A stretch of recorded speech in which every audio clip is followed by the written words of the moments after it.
Suns fans, you know what time it is in the PHX. Empire of the Suns. Phoenix Suns. Empire of the Suns. Hello there, and welcome to the Empire of the Suns podcast. My name is Kellen Olson, joined as always by Kevin Zimmerman. What up, man? How's it going? Sorry it's been a while. It's life stuff.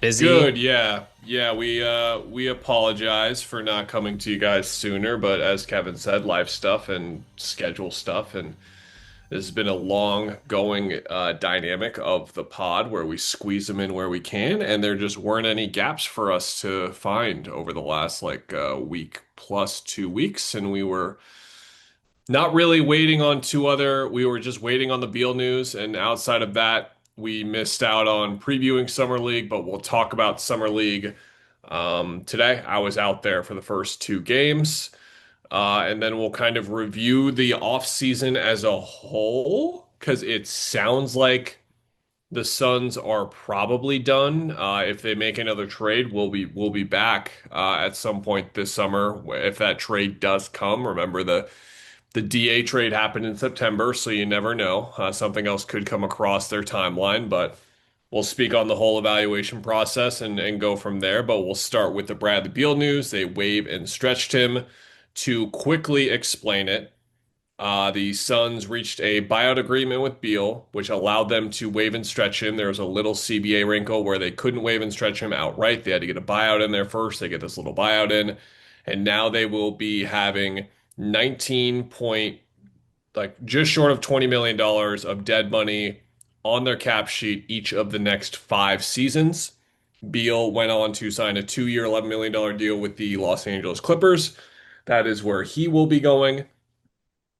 Kevin and I are both, I think you would agree with me, Kevin. This is not like this team won the deal, this team lost the deal kind of transaction, where there's a lot of nuance and a lot of depth to it where you can formulate your own opinion on this, honestly. A lot of times I speak in concrete stuff, but you either think that this $19 million is going to come back to hurt them, or you don't, or you didn't see the logic in just waiting a year, or you see the timing is weird, doing it in the 3rd week of July when free agency is pretty much almost over.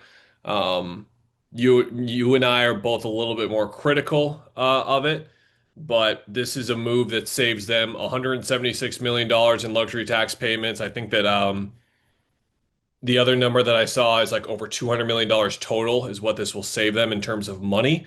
But they get out of the second apron, they get out of the first apron, they're under the luxury tax completely.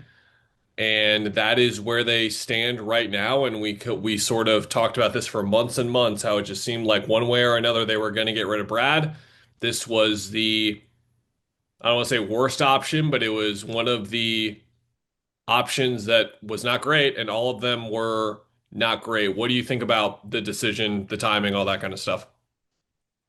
Okay, of the many options you had, keeping him, there is still, I don't know how big this is on Twitter or whatever.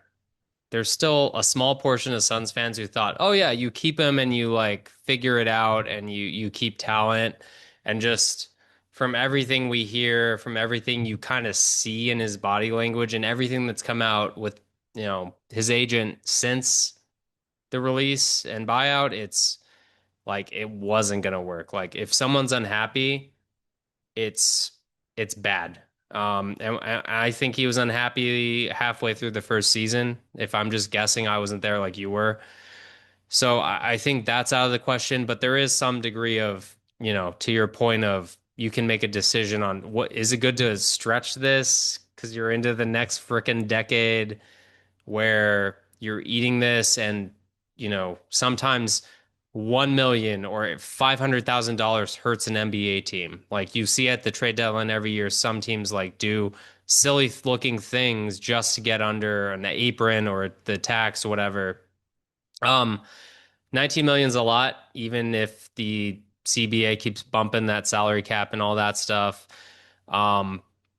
There's another faction of fans, I think, who are just you should just eat and make him stay home or just completely buy out the 50 plus million 2 years and then you're out of it, but also then you're hamstrung for 2 years. You're basically stuck in the same or close to the same situation you've been in.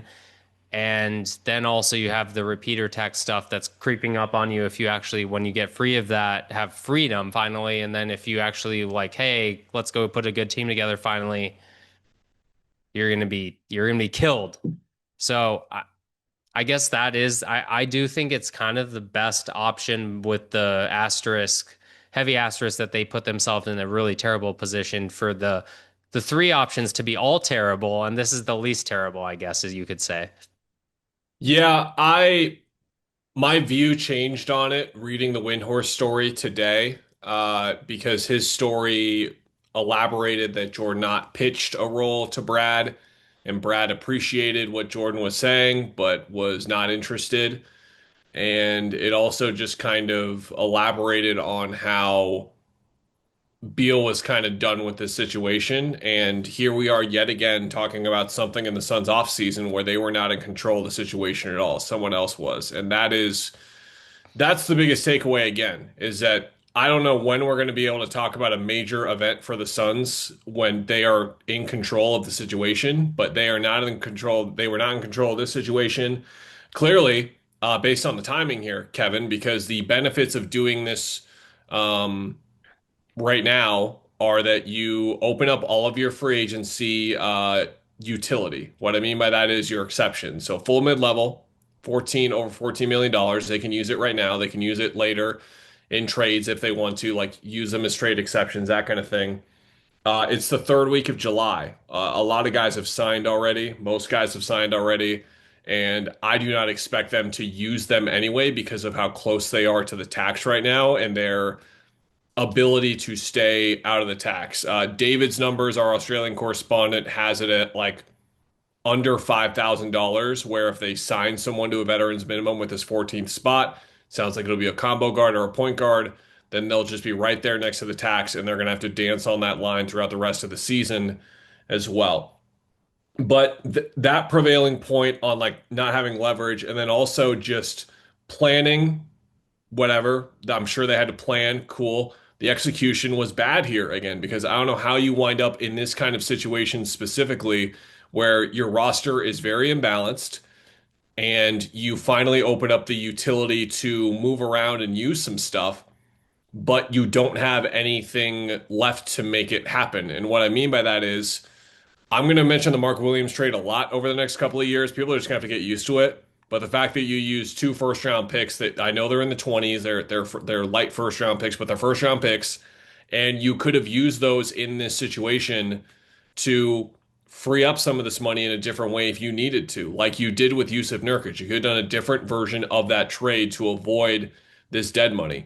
You could have not done the Mark Williams trade at all, kept Vasiljevic, declined his option. You could have waived Nick Richards, and you could have created $13 million right there alone to be just about under the second apron, if not. Now, that does not eliminate the tax, to be clear, the repeater stuff. They would have had to pay a whole lot more money still on this. But again, you would have had two more first round picks in that world. You could have used one of those picks to move off of one of these deals if you wanted to. Maybe you could have included one, or you could have used, like right now, and this might be a controversial thing to say, I would have rather used those two first round picks to get off Jalen Green than get Mark Williams. That's what I would rather do. I know that's probably a hot take, but that's just how I feel about the fit for Williams and like the burden you put yourself in, and also just the horrible fit this is for Jalen Green. I've said this in a lot of different places, and I'm trying to do this thing where I've been talking so much on the radio for the last 2 weeks. I'm going to try and not pass by thoughts that I've made over and over again. I like Jalen Green, and I actually think that a second team or a third team is going to work out for him, and it would have worked out for him, but this just isn't the place. It's not the fit on the floor, the role that he's going to play, just the situation where it's headed for the next couple of years. I just don't think it's a good fit for him at all. So to further explain on that point, whatever. The point being, you had possibilities like that open to you if you would have just managed your assets a little bit better over the last couple of weeks. And another thing I don't think anyone has been saying, I love what they did on the draft, to be clear. Day two of the draft, I loved moving up. I think teams don't do that enough. Take advantage, be the aggressive team, move up and that. But with the amount of second round picks they used, again, like these could have been second round picks used in a different way when you clearly have some salary stuff that you could have moved around. So again, it's just planning and execution seem to be two different things here, whether the planning is not complex enough or if the plan just isn't there, or the plan is there, but the execution of said plan is not matching up. And there's just time after time where examples, whether it's not having leverage or the planning and execution, where I just feel pessimistic about where the next couple of years are going to go. And this Brad thing is another example where the line that I have in the story is they're going to be at 85 to like 93% of the cap or whatever is going to be available to them now. Um, I trust a lot of organizations, not a lot, a handful in the league to handle that handicap well. Like they'd be able to navigate it and do okay with it. I don't trust the Suns to be able to handle that. You look at what the Celtics did to get under the tax the way that they wanted to, how effective and precise they were, and just how it seems so effortless for them to move off Porzingis, who is a guy who has his own questionable trade value, to move off of a guy like Drew Holiday, who has his own questionable trade value. I think both those guys are worth more than Grayson Allen or Dylan Brooks or Jalen Green, to be clear. But they were able to do that and do it swiftly and just got it done while hardly anyone was paying attention. It seemed like they were the talk of the town for 2 days, and then no one talked about it again. It was just in and out of there. So all of that is to say, I just think there were better ways for them to get all of this done. And there was much more effective ways and like ways that aren't, I think, us jumping too far into certain realms of like illogical decision making, I'll say, where it just seems like it could have been straightforward and better ways to get all this done. And instead it just became more difficult. And now my main problem is you enter this year in a position now where you're, again, the next 5 years, the dead money, all that kind of stuff. But on the court, you're working with a handicap as well because this roster just doesn't blend together at all because it's just a bunch of mismatched pieces and a bunch of guys that don't really flow together at all. Okay, so number one, um, I will give them the rest of this offseason to prove us wrong, okay, right? Because again, look, one thing James Jones did really well is you could see like the plans and the steps at each point, like kind of each, like, okay, he did this to set up this, and then he would do the second thing and be like, okay, he had a plan. We don't have we don't have much to show for this organization having the each point in the plan like, okay, that worked. We know that'll work, so we'll know this will work, and we know this will work, so we'll know this will work. And where we're at right now is like even if you think Jalen Green will fit, he'll be like a Kelly Oubre, get downhill and fit next to Book, which I'm not even thinking about that right now because honestly, it doesn't matter that much. Like it'll be great if he has a great season, but I'm concerned about the your Mark Williams point, which is one. When that comes down next to the Malwatch pick, it looks like you got scammed into doing two things at once when you didn't need to do both. And it's not even like we'll get into Malwatch in a second and how he might not fit next to Mark Williams, but you have to pay one of them. And if you have to pay both of them, that means both of them are working out, but I don't know if both of them can play together. So what are you doing? They're both young players. You're getting 48 minutes of good center play, but I shrugged at it too like you did, but people making the point in terms of like Malwatch can't play right now, so go get Mark Williams. Nick Richards can do that, and guess what? Nick Richards is worse than Mark Williams, but why does that matter with them right now? Why did you do all three of those things? And also, why does it matter right now in terms of like, look, everyone, this is one of the worst teams in the Western Conference. Let's call it like it is. It is just going to be one of the worst teams in the Western Conference. There is value to them winning games. I understand that, but I've just seen this mindset over the last couple of weeks of like, getting something done and moving in a certain direction and getting things going. It's like, no, this is the part where you just have to like stop doing things. You just gotta stop and like let the kids develop. You just need to stop and let everything else sort of build around you. They've already done enough moves. They've gotten all these things done. Like you did not need to trade for Mark Williams to have good center minutes right now. Like there's no point in doing that right now. It's more about what the team looks like in 2 to 3 years. And to your point, if Malawach is ready by then and they can't play together, which I don't think they can, then you're just again, it's just you have so little value and so little assets. We And knew this coming and in. and the point, if you're even trying to build someone up to get tradable, you need them to play consistent minutes. So if you actually mess around with these guys, I don't know if Ott will. I doubt what he will because he'll be trying to win. But then like Nick Richards is 5 million is only just money to trade, and he's never gonna play, for example, or Malawach is stuck on the bench, and then you're not developing a kid who you need to develop. So it's just like you're creating more problems. And I'll go to the news out of today that Jake Fisher and Gambo kind of said that the Suns still might have interest in Jonathan Kuminga. The Warriors and him are kind of like in a deadlock of he's a restricted free agent looking for like 25 million a year, for example. And we won't get into too much about how he would fit on this team, I don't think. But like if you're the Suns, whether what we think it's a good idea or not, if the Suns like him and actually have any shot or think they could go get him and improve their team or any other player like him that we're not talking about. You talked about the first round picks they gave up for Mark Williams. It's like, well, the Warriors apparently won a first round pick for him. So now we're out a few. Like it just is not planning for the next thing you're actually maybe trying to do. And again, I don't know if they're actually really trying to go after him, but that's a good example of like if you're actually trying to make a secondary move this summer that we're not seeing the kind of DA like really shake up this roster and balance it out more, you don't have much to work with right now. So that's where if we're giving them a little credit for like, okay, they're going to have another move, I just don't see it right now.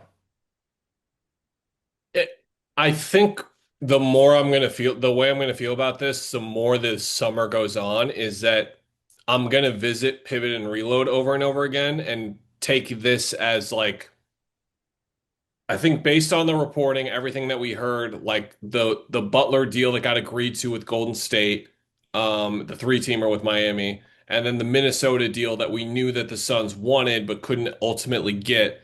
Like they want to win basketball games next year. Remember, that was like an overarching theme of the KD talks is like Suns want to win now.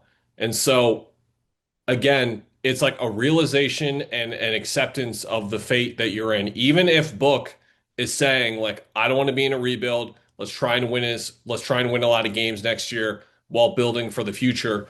You are not in the position to be doing both. You are not afforded that luxury anymore. Teams that have all the assets in the world and have all the cap space in the world and have everything in flexibility working for them can't really do that well anyway. Like that's really hard to do when you have everything in front of you. The Suns have nothing in front of them.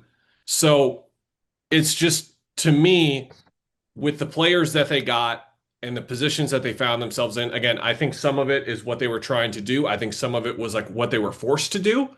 Yeah. But it just reads to like we are going to be competitive next year and we are going to try and win basketball games next year. People are going to misread and like label opinions on top of what we're saying here and be like, we want the Suns to tank. We do not want the Suns to tank, but there is a balance between what they are trying to do right now and accepting the Well, position that they're in. it's not being realistic, right? So the Kaminga thing, another example is like I hope the reporting today is not necessarily wrong. I don't know what you want to phrase it. I hope they don't actually think they should go get Jonathan Kaminga and pay him 25 million or something around that because um that's putting yourself back in the position and just like you're treading water instead of really trying to when teams reset, like the Cardinals, for example, for our local fans a few years ago, or the Suns when they traded Steph Marbury and Anthony Harden away, or what's another example? When they lost Steve Nash and decide, okay, we just have to reload at some point. You have to go from ground up. You can't just keep spending money and halving it and saying I'm going to be competitive and do it that way sometimes. Like especially in this situation, like you're so screwed financially and you're only half screwed now. And like I get the point of acquiring decent players of basketball and trying to flip them into eventually getting your team together, but I just don't think you can do it until you start drafting and getting assets that are worth a lot or acquiring first round picks and that kind of thing. Like that's gold in today's age. And until you get gold, you're just flipping copper for silver and then the silver doesn't it loses value because like I don't know a good example. I'm not making a good metaphor right now, but you know what I mean? Like you just got to commit to actually turning this over.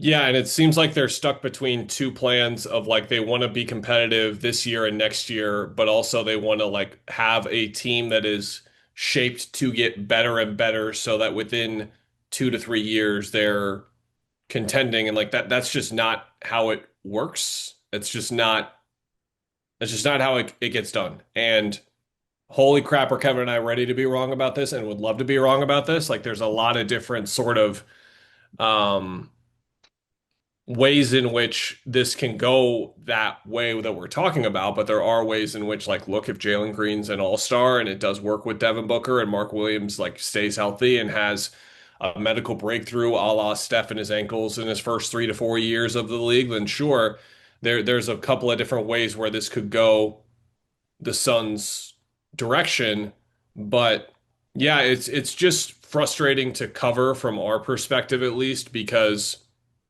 it's such a difficult thing that they were trying to do this offseason and got done. And there were signs of progress, I'll put it as like there were signs of things going in a better direction, not the right direction, I'll say, but a better direction.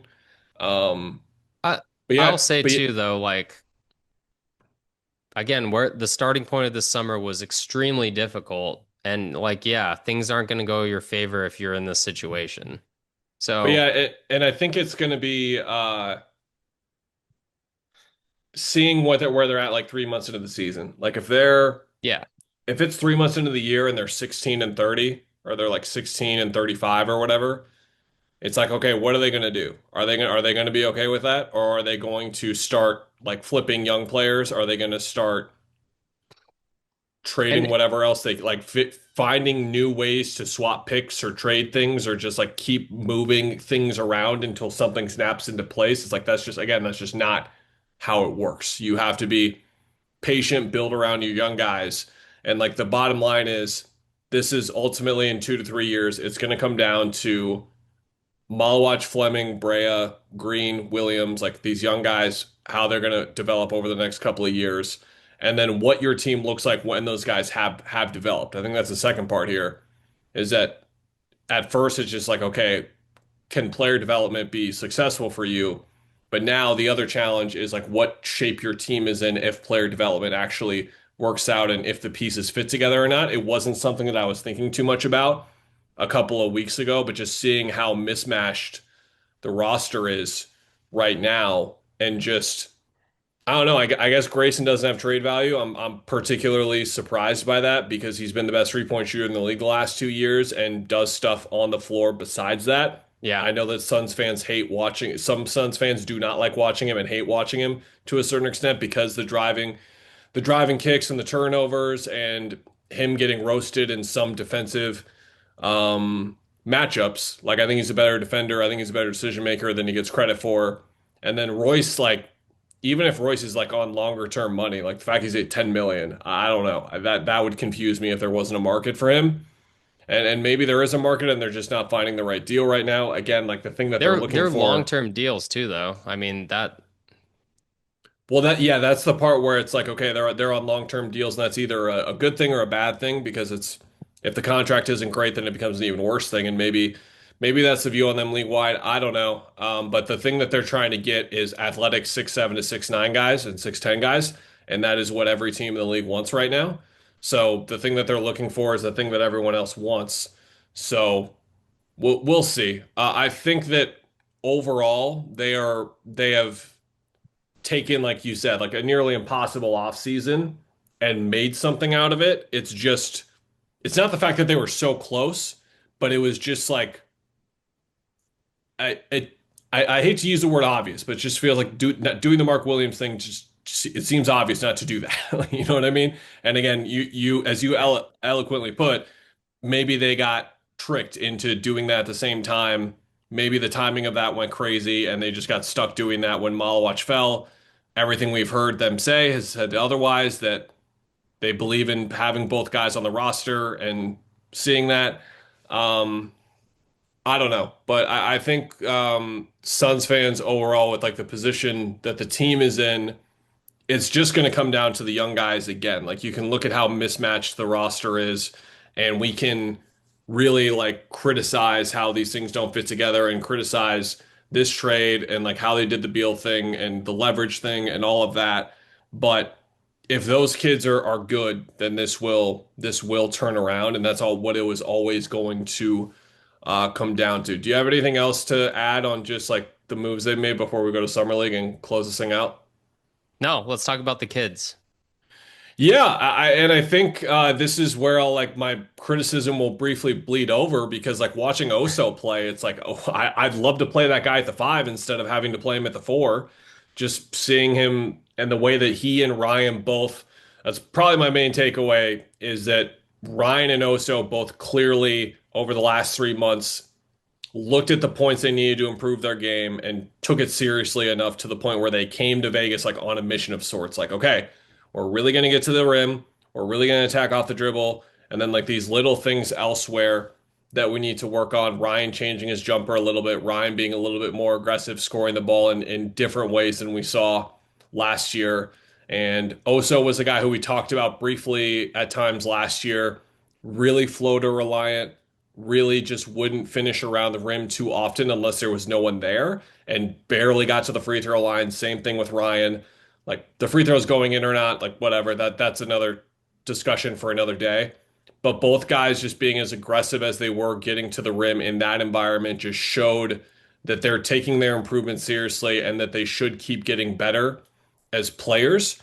I hope that part of me hopes that the Suns, for Ryan's sake, that they're done, because like a move like Kuminga, for example, would move Ryan to the bench, and it's like you got to start Ryan. Like you just, with everything that he had to deal with last year and taking the unbelievable steps forward he did offensively last year, and for that to get punished by being in and out of the rotation even when he's proving that he should play, and then to have him put forth the summer that he's clearly going to be going through and having a lot of work to go and trade for Kuminga and then send him to the bench would be tough, because he deserves to play 30 plus minutes a game now, and also deserves to have a role as well. Just because, and one last thing, because I want this to be positive, because it was just fun to watch the kids play, and it was fun to see them really show potential, and all five of them did. Just because Oso can play the four doesn't mean he should play the four. Remember this, everyone. Just because Devin Booker can play point guard does not mean he should play point guard. And if Oso playing the four means he gets on the floor, and if he didn't play the four, he wouldn't get on the floor, then he should play the four. But he showed a lot of the reason why he can play the four. I didn't think he could, because I didn't think his off the dribble stuff was ready enough, but it looks like it's in that direction now. I can't say it's ready because it's summer league, but it was there. And Kevin, the tale as old as time that we learned, maybe it's the Cam Johnson rule, maybe it's some other rule, but did you know that older players can improve? Isn't this crazy? Wow. I thought they Yeah. were 37 and on AARP already. They can actually get better. Did you say 37 or did you say 47? I said 37. It probably should be 47 for the That's not AARP good, joke to man. I'm land, almost but there. No, me too, brother. Me too. Oso, yes. So my negative and concerns are that they played him all 4 games and the other guys apparently get to rest. I don't know. What was there a reason for that? I didn't see. No, he's just built different, I guess. I don't know. Okay, well, I hope that's not because they're trying to trade him. but because like I don't think his value is that high. But yes, I think he deserves a role in some fashion. Even last year, like he just does enough unique stuff as a big moving the ball, like bringing up the ball in summer league was cool. Um, to speak to your rim attacking, like he attacked the rim very well with some cool dunks, but also like last game especially got to the fouling 10 times, only made three. Again, that's something he really needs to work on probably, at least the free throw game, let alone the any signs of a jump shot. But yeah, I mean, I think he's an NBA player because he's super smart. We know he works hard, and we knew this about both of those second year guys, him and Ryan. Like they're improving. I think those were the two most positive things out of summer league. Um, yeah, Ryan should be in the rotation. There's no question, just because of the position he plays, the role he plays, the fear. I think fearlessness is a good word with not even like how hard he plays or attacks the rim or dunks or jumps, but like the 3-point shot. Like, especially we knew this last year when he comes out of college and he hardly shoots. Like, even then, he just has this confidence about him, even when it's going badly, and you don't see him drop his head. And this summer league, I think just the off the dribble stuff, the moving into shots more and not just spot up when people are sagging off of him. He just looks like he's confident in everything he does, even though he has flaws. And I really appreciate that. And I'm sure the coaching staff does too, that he's working to do that, but also just like how he performs when he's in a situation where he's supposed to be stretching himself. The rookies. We'll start with Malawach. It was, I don't want to say as expected, but it's just going to take some time, everyone. He started playing basketball 6 years ago. Like it's just going to take some time. I think you had some really good points in the first game or two where you saw this at Duke, but seeing it on an NBA floor in an NBA setting, which is part of what Summer League allows you to do, is very much. Do you remember when like there was concern about Miles Turner because of the way that he ran? And it Yeah, was like, is he going to have back hips. problems because of the way that he ran or hip problems or whatever?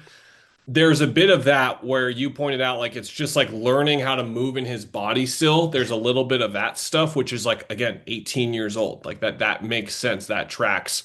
And just the spots for him to be on the floor, it was very encouraging to see. Again, like he's 18, he's a kid, he's just out of the college game 1 year, and he goes to a situation at Duke where they don't want him shooting threes, they don't want him dribbling the basketball, and he came in here and was like, I'm going to do all the stuff that I wanted to do or I want to work on in my game, and I'm going to do it here. And I'm a number 10 overall pick, and I'm sure this isn't the mindset, but like I'm gonna not look like a good basketball player when I do some of this stuff. Like I'm not gonna look like a lottery pick when I try and dribble the ball all the time. He's probably self-aware enough, I would assume, to understand that that part of his game, particularly with how much he was like attacking the basket with the, I don't say attacking the basket because he wasn't getting to the basket too often when he was dribbling, but just how often he wanted to dribble. And so that was really great to see, and just how the toughness he played. I was really impressed watching him up close because Sar like seemed like two of him almost with just the muscle and the weight and everything. And he held his own in terms of the physicality, which was really impressive to me. Because again, like smaller kid has, or in terms of like the weight and like strength and conditioning and that stuff needs work, obviously, as it would for any rookie in his position. And I thought that he held up really well in that sort of first test. Fleming had a right knee injury that was sore, and it kept him out of the first two games, which was a bummer because I wanted to see the athleticism up close, especially in the smaller gym. In the second game, didn't get to see him. But his last game, I believe yesterday, where he had 7 and 7 with 2 steals in like 17 minutes, was like, yes, he's going to hit the offensive glass. He's going to do a lot of things defensively, like be in the certain spots and then score every now and then. And I thought we saw that from him. I think if you watched him, it was very like mind getting stuck in a certain gear for a half second to like 2 full seconds, where the stuff that I saw watching him in St. Joseph's did pop up there too, where it's like you just need to be constantly engaged. You can't just stand still sometimes. There are times where you need to be moving. He can stand still sometimes in possessions, other times he can't. And defensively, there were a few of those. So it was like the balance of that and seeing that. And then obviously Kobe Brea, Shot the crap out of it in the first two games, then hurt his thumb, didn't have a good shooting game in the third game, probably because of the thumb. Showed some off the dribble stuff from the mid range. And I think our friend Jacob Padilla put it best on Twitter. And like the main point that I've been taking from him that we could all agree on as well is that, like, for the people who watched him in college, the NBA skill that was there was his shooting, and it was an elite skill. But anything else, like anything else, was very surface level stuff. So for like the scoring to pop in that way was at least good to see something else pop. We're not going to sit here and do the Devin Booker Kentucky comparison or whatever. But overall, all three guys really showed some really positive signs, and that's really all you can ask for out of summer league, I think. Yeah, I'll start with Malawatch. I think, how do I put it? Um, I think there are people who are a step slower, a step behind because they're thinking or they're not reading stuff. But he's a step or two behind because, like, I legit think his body is just like, again, like he's 7 foot one, two, whatever he actually is. And he's just 18 years old and he's trying to figure out how to use his body. And I think I put it into terms of like the turnover when you watch, is it again? Yuan Berenger, whatever, Berenger. I think We it's thought it was Berenger to we sound thought it cool was in French.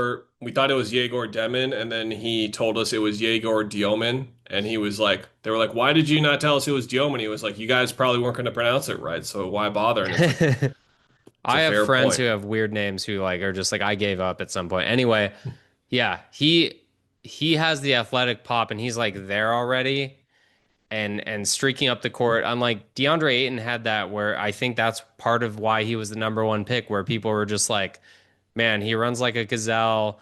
And I call it like the turnover from offense to defense. So like someone else gets a rebound, even the turning around and just running and maybe getting ahead of this other center or a couple people and getting post position. Like DA was really good at that. Malawatch is not there. And I don't know if that's conditioning. I don't know if that's just like it's got to get in your mindset. But that's something that just wasn't there. He doesn't have as much pop as some guys, so he's going to have to do it in other ways. But yeah, I mean, you can see like the touch, the shot, there's potential there. Um, it's just going to need a lot of work and a lot of reps. And kind of like Dunn, I appreciate like the fearlessness of like, yeah, I'm going to fire away at three because I'm told to. And good practice. And he wasn't just like doing it to do it and like doing it scared. He was doing it with some like intentionality, I guess. So that's always positive. But I think at the end of the day, I don't know. He could probably play 10 minutes, 15 minutes per game, and you can get away with it, especially if you're like choosing the right spots. But like I'm not defending the Mark Williams thing right now, but if you said he was your starting center, I would say you're in trouble, I guess is what I'm saying. But they're fine because he's not. Yeah, and I think two more positives that I wanted to mention on him. There were just a lot of possessions over his games where someone drove into the lane and he was there, and then the possession just stopped because no Yeah. one was going to challenge him at the rim. Yes, there were a handful where like his contest wasn't great or he fouled or whatever, but like again, he's going to learn. And then on offense, his primary role, we didn't get to see it because like who's he running two-man game with in summer league? Like even Boogie you can take Ellis. exactly. You can take like the floor general point guard guy and put him in summer league, and he's still going to look like he has no idea what he's doing because like playing point guard in summer league is impossible. It's just impossible. And then of course the Suns didn't really have anyone they drafted.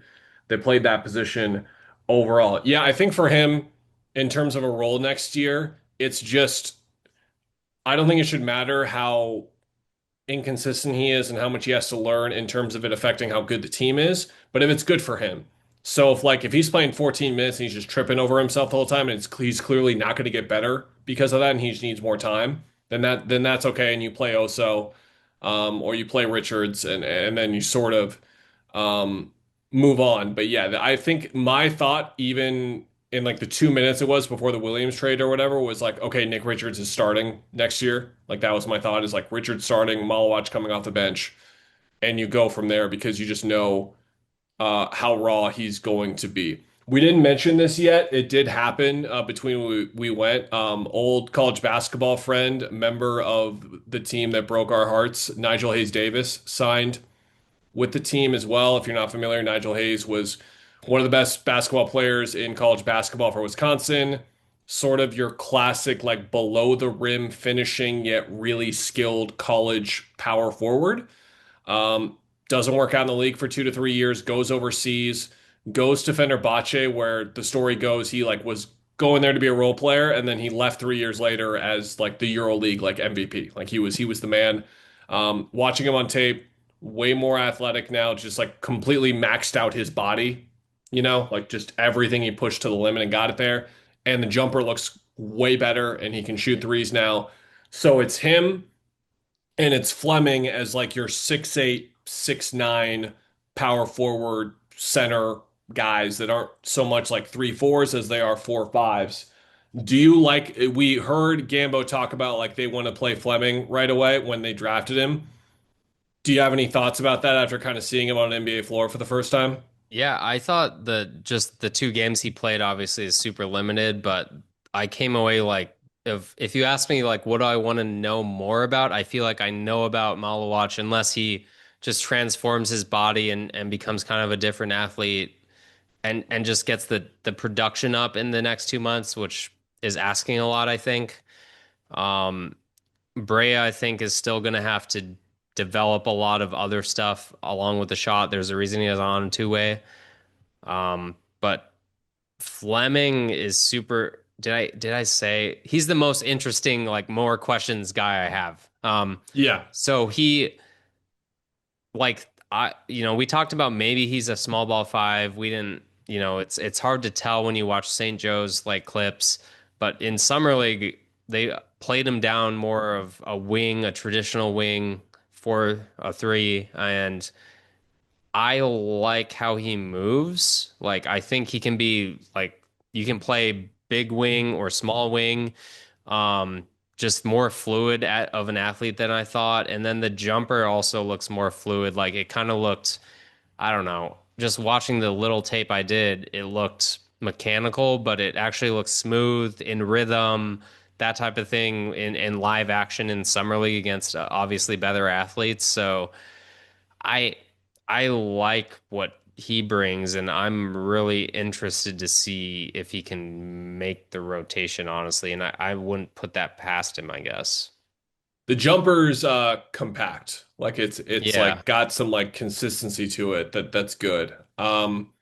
He is for me to your point on like rotation role, it's like he is the one guy I think of when it's like you've got an extra 6'5" wing basically. It's like I think he's got to play right away. I think he's the guy where it's like clearly minutes are just going to help him because what he is as a basketball player, he knows what it is already and can go out there and be it to some capacity. Now, how consistent is he? How good is he at being that role? I don't know. But like Malawach, like we said, is just figuring out a lot.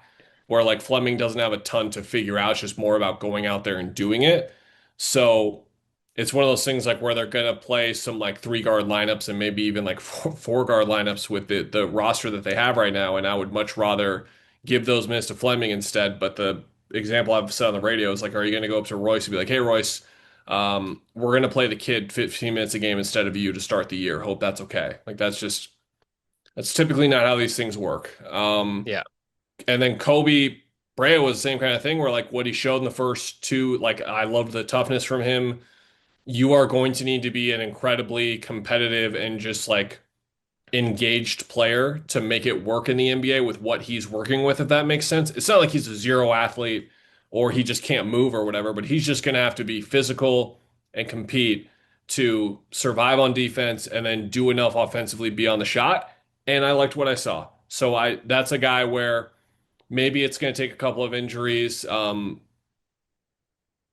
For him to find time in the rotation. Maybe it'll be a post deadline thing where he kind of gets in. Maybe it's the end of the year when he gets in. But man, if he like has a good preseason and it's like a Ryan Dunn thing where like he just looks like he should play right away, then you got to find him minutes. It's just one of those things where with how important young talent is to them, they're just going to need to find room for these guys if they deserve minutes right away. and they're not really in a position to do that because again, there's a rebuilding part of this and there's a pivot and reload part of this, and they're conflicting, and it's going to be something we talk about a lot over the next year, I think.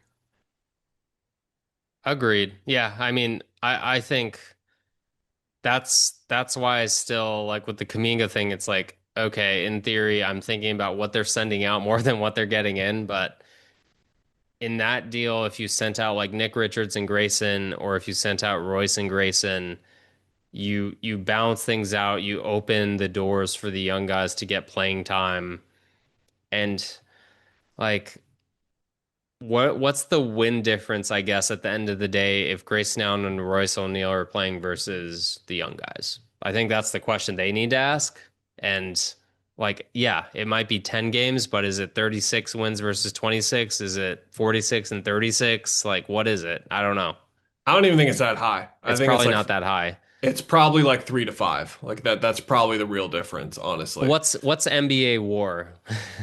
And this is the PJ Tucker rule. It's like Grayson and Royce on 25-win team is going to look a whole lot different than Grayson and Royce on a 50-win team. Like it's just Yeah. going to look a whole lot different. So, all right, that's where we're at. I know that we didn't really spend much time on the podcast talking about Kevin's goodbye, Brad's goodbye, like the all of that kind of stuff, the deuces that he threw up today. But I have a bunch of words on ArizonaSports.com about all of that. If you wanted to hear us come on here and blame Kevin or say it wasn't Kevin's fault or blame Brad and say it's not Brad's fault, I don't think there was much of that, to be clear. But there are places in the words for that, and we wanted to kind of keep it more towards basketball, if that's okay, because we did a lot of not talking about basketball over the last 2 I'm years so tired, specifically. Kellen. I'm So so tired of it. I shouldn't complain. You're tired of it. yeah, you're speaking for both of us by saying that. That's for sure. Speaking of being tired, we're just hoping that if the Suns are going to be doing anything else that isn't signing a 14th guy, they don't do it in the next week and a half because I'm taking the next week off. I'm very much looking forward to that. Where are But you outside, where are what's you up? going? I'm going to Pittsburgh. So me and my dad had this goal of seeing every ballpark. A tale as old as time. A lot of father son duos have done this before. Nothing original for sure. But he's out of commission. He's back at home for the most part, but I'm going to venture on. And PNC in Pittsburgh, the bridges in the background, it's like a beautiful ballpark that I've always wanted to go to. And I'm getting it done. The D-backs are in town in Pittsburgh Oh yeah. the weekend I'm there. So it worked out in a couple of different ways. Wish Skeens would be pitching. He's not going to be pitching. The problems came out. So it's a slight bummer, but it'll still be a fun trip. Excuse me to go on. But yeah, we'll kind of just be in standby mode over the next 2 months, I would say, month and a half. Like there is some point in September where we circle around and check in because media day is typically at the end of September. So at some point we'll circle back and usually we say these kinds of things and then we're in the office like 3 weeks later and we're like, do you just want to talk about the NBA offseason and how it went for everyone else, or do you want to talk about this or talk about that? So maybe we'll find a way back into it, but we are in the same spot that you guys are in as Suns fans. I'm sure, not sure, but I'm fairly certain there's a contingent of fans listening who wanted to see the Kevin back or wanted to see Brad back, I guess, but more so Kevin, or who aren't so much looking forward to where like the next year or two. But I'm guessing the majority of our listenership is very much looking forward to where the team is at for the next year or two, win-loss record, whatever, just to see something new and have us all move on. And we share your guys' energy for that as well and hope to bring a renewed sense of it going into next year for sure. You could always reach Kevin on X, formerly known as Twitter. Yeah, you can. I was really proud of him for describing himself the way that he did because I'm sure you've had people ask you this, but a lot of people like I've been around the team long enough for people to like know I'm around the team and ask me about like what a player or a coach is like. But the amount of people in the last like 6 months have asked me like, "What's Kevin like?" People are just in like so curious about like how he is, basically because of Twitter. But he said, "I'm like Magneto on X and Captain America in real life," Yeah. and I was like, That "That's what was I've been really trying." good. I was like, "That's what I've been trying to tell people." Basically, it's like Yeah, everyone loves him behind the scenes on Twitter. He's kind of a guy who bends metal and murders people, I guess, like more metaphorically speaking in this instance. Um, but yeah, I thought that was a really good That was description. good, And yeah. that was good. Yeah, but reach out to him if you want to talk to him there. You can find him there. He's been letting them fly, and he's going to let a lot more of them fly because he's the GOAT for a reason. You don't wake up and go like, I'm gonna take a week off Twitter. That's not how you become the GOAT. Goats have a certain mindset, and he has it. All right, everyone. Well, if we don't talk to you for a while, hope everyone has a nice summer. If you're looking for basketball, by the way, my goodness, the Phoenix Mercury have the second best record in the WNBA heading into the All-Star break. Alyssa Thomas, Satsu Sabali, Kalia Copper, this crazy thing that Ishbia and his front office figured out over there, where they brought in a bunch of rookies despite not having any draft picks, and like a lot of these rookies have been like super helpful supporting cast members for them. If you haven't been to a Mercury game before and you've just, like you want to cleanse your basketball soul a little bit, it's a great environment to be at. They're going to have some playoff games. Caitlin Clark is going to be in town in a couple of weeks. If you're looking for like a main event, big time game to go to, that will be one that'll have a playoff feel for sure. Then they're actually going to be playing in playoff games, I would imagine, here in about 2 months or so. So Hey, couldn't encourage you enough. I already went to one game and covered one game. I'm going to cover a few more here and hopefully cover a playoff game or two before the season starts for us over here. They're on 3TV locally, but they're pretty accessible and like super fun to watch. they're on a lot of channels. Ion, Amazon Prime, like they're everywhere. So you can catch some games. But yeah, Matt Ishbia's I'm going for it with super teams thing does work sometimes. Yeah. Does work sometimes, and it worked out for the Mercury. All right, everyone. Like we said, have a good summer. Enjoy yourself. Bye bye.